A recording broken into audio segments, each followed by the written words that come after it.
Olá, vamos dar início à nossa leitura do dia. Hoje é o dia 245 e as escrituras do dia hoje são Eclesiastes capítulo 1, versículo 1 ao capítulo 3, versículo 22. Em seguida vamos ler 2 Coríntios capítulo 6, do versículo 1 ao 13.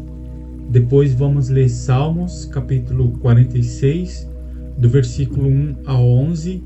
E por último vamos ler Provérbios capítulo 22, versículo 15. Vamos dar início à leitura lendo Eclesiastes capítulo 1, versículo 1 ao capítulo 3, versículo 22. Tudo é vaidade. Palavras do pregador, filho de Davi, rei de Jerusalém. Vaidade de vaidades, diz o pregador. Vaidade de vaidades, tudo é vaidade. Que proveito alguém tem de todo o seu trabalho, com que se afadiga debaixo do sol? Geração vai e geração vem, mas a terra permanece para sempre. O sol se levanta e o sol se põe, e volta ao seu lugar, onde nasce de novo. O vento vai para o sul e faz o seu giro para o norte, dá voltas e mais voltas e retorna aos seus circuitos.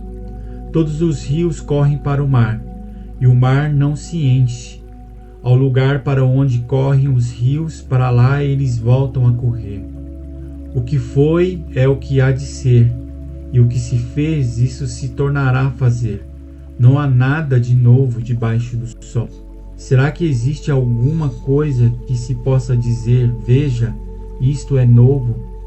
Não, já existiu em tempos passados, muito antes de nós.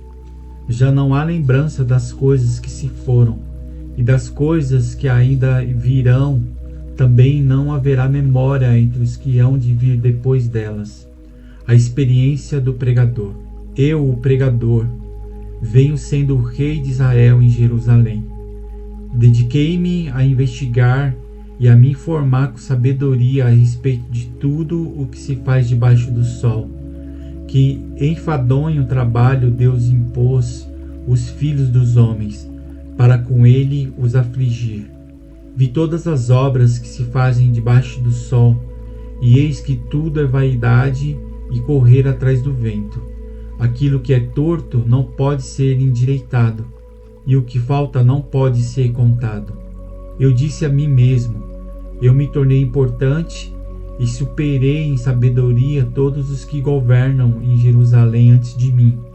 O meu coração tem tido larga experiência da sabedoria e do conhecimento. Assim procurei conhecer a sabedoria e saber o que é a tolice e a falta de juízo. Mas descobri que também isto é correr atrás do vento. Porque na muita sabedoria há muito enfado. E quem aumenta o seu conhecimento, aumenta também a sua dor. A vaidade das riquezas. Eu disse a mim mesmo, vamos, prove a alegria, procure ser feliz. Mas também isso era vaidade. Concluí que o riso é tolice e que a alegria não serve para nada.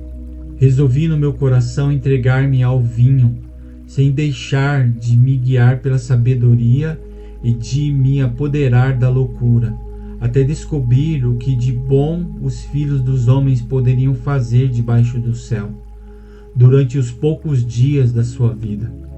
Empreendi grandes obras, construí casas e plantei vinhas para mim. Fiz jardins e pomares para mim, e neles plantei árvores frutíferas de toda a espécie. Fiz para mim tanques de águas, para com eles regar o bosque em que reverdeciam as árvores. Comprei escravos e escravas e tive escravos que nasceram em minha casa. Também tive bois e ovelhas, mais do que tiveram todos os que viveram em Jerusalém antes de mim. Amontoei também para mim prata e ouro, e tesouros de reis e de províncias.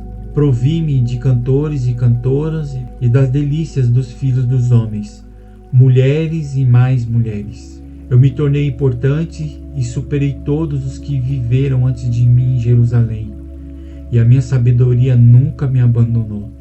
Tudo aquilo que os meus olhos desejaram, eu não lhes neguei, nem privei o meu coração de alegria alguma, pois eu me alegrava com todas as minhas fadigas, e isso era a recompensa por todas elas. Considerei todas as obras que as minhas mãos fizeram, e também o trabalho que eu com fadigas havia feito.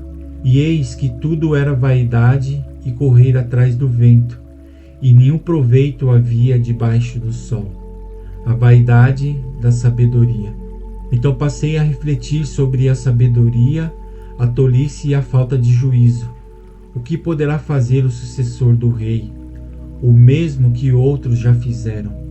Então vi que a sabedoria é mais proveitosa do que a falta de juízo, assim como a luz traz mais proveito do que as trevas. O sábio tem os seus olhos bem abertos, enquanto o tolo anda nas trevas. Contudo, entendi que a mesma coisa acontece com ambos. Aí eu disse a mim mesmo: o que acontece com o tolo acontece comigo também. E de que adianta então ser sábio? Então eu disse a mim mesmo que também isso era vaidade. Pois nem o sábio nem o tolo serão lembrados para sempre. Pois passados alguns dias tudo cai no esquecimento. O sábio morre do mesmo modo que o tolo. Por isso perdi o gosto pela vida, pois me foi pesado demais o trabalho que se faz debaixo do sol. Sim, tudo é vaidade e correr atrás do vento, a vaidade do trabalho. Também perdi o gosto por todo o meu trabalho, com que me afadiguei debaixo do sol, pois o resultado de tudo isso ficará para quem vier depois de mim. E quem pode dizer se ele será um sábio ou um tolo? No entanto, ele terá domínio sobre todo o ganho das minhas fadigas e sabedoria debaixo do sol. Também isto é vaidade. Então tratei de fazer com que o meu coração perdesse a esperança de todo o trabalho com que me afadiguei debaixo do sol. Porque uma pessoa pode fazer o meu trabalho com sabedoria, conhecimento e habilidade, mas deixará o seu ganho como herança a quem por ele não se esforçou. Também isto é vaidade e grande mal. Pois que proveito alguém tem de todo o seu trabalho e da fadiga do seu coração, em que anda trabalhando debaixo do sol, porque todos os seus dias são cheios de dor e o seu trabalho é desgosto. Nem de noite o seu coração descansa. Também isto é vaidade.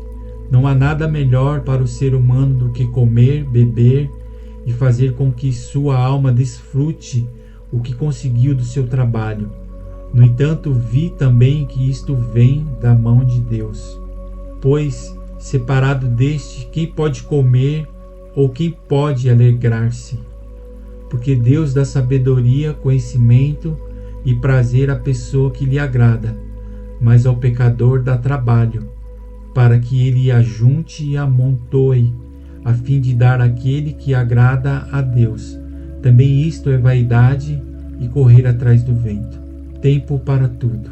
Tudo tem o seu tempo determinado, e há tempo para todo propósito debaixo do céu. Há tempo de nascer e tempo de morrer, tempo de plantar e tempo de arrancar o que se plantou, tempo de derrubar e tempo de construir, tempo de chorar e tempo de rir, tempo de prantear e tempo de saltar de alegria, tempo de espalhar pedras e tempo de ajuntar pedras, tempo de abraçar e tempo de deixar de abraçar, tempo de procurar e tempo de perder, tempo de guardar e tempo de jogar fora, tempo de rasgar e tempo de costurar, tempo de ficar calado e tempo de falar, tempo de amar e tempo de odiar, tempo de guerra e tempo de paz. O ser humano não conhece o seu tempo determinado. Que proveito tem o trabalhador naquilo com que se afadiga? Vi o trabalho que Deus impôs aos filhos dos homens para com ele os afligir. Deus fez tudo formoso no seu devido tempo. Também pôs a eternidade no coração do ser humano, sem que esse possa descobrir as obras que Deus fez desde o princípio até o fim. Sei que não há nada melhor para o ser humano do que alegrar-se e aproveitar a vida ao máximo. Sei também que poder comer, beber e desfrutar o que se conseguiu com todo o trabalho é dom de Deus. Sei que tudo o que Deus faz durará eternamente, sem que nada possa ser acrescentado e nem tirado, e que Deus faz isto para que as pessoas o temam. O que é já foi, e o que será também já foi. Deus fará vir outra vez o que já passou. O fim de seres humanos e animais. Vi ainda debaixo do sol que no lugar do juízo reinava maldade, e no lugar da justiça havia mais maldade. Então eu disse a mim mesmo: Deus julgará o justo e o ímpio, porque há um tempo para todo propósito e para toda obra. Eu disse mais: isto é por causa dos filhos dos homens, para que Deus os prove, e eles vejam que são em si mesmo como os animais. Porque o mesmo que acontece com os filhos dos homens, acontece com os animais. Como morre um, assim morre o outro. Todos têm o mesmo fôlego de vida, e o ser humano não tem nenhuma vantagem sobre os animais, porque tudo é vaidade. Todos vão para o mesmo lugar, todos procedem do pó e ao pó voltarão. Quem sabe se o fôlego de vida dos filhos dos homens se dirige para cima e o dos animais para baixo, para a terra. Assim percebi que não há nada melhor para o ser humano do que desfrutar do seu trabalho, porque essa é a sua recompensa. Pois quem o fará voltar para ver o que será depois dele? Agora vamos ler 2 Coríntios capítulo 6, do versículo 1 ao 13. E nós, na qualidade de cooperadores com ele, também exortamos a que vocês não recebam em vão a graça de Deus. Porque ele diz: no tempo aceitável escutei você, e no dia da salvação eu o socorri. Eis agora o tempo oportuno, eis agora o dia da salvação. Não queremos dar nenhum motivo de escândalo em coisa alguma, para que o ministério não seja censurado.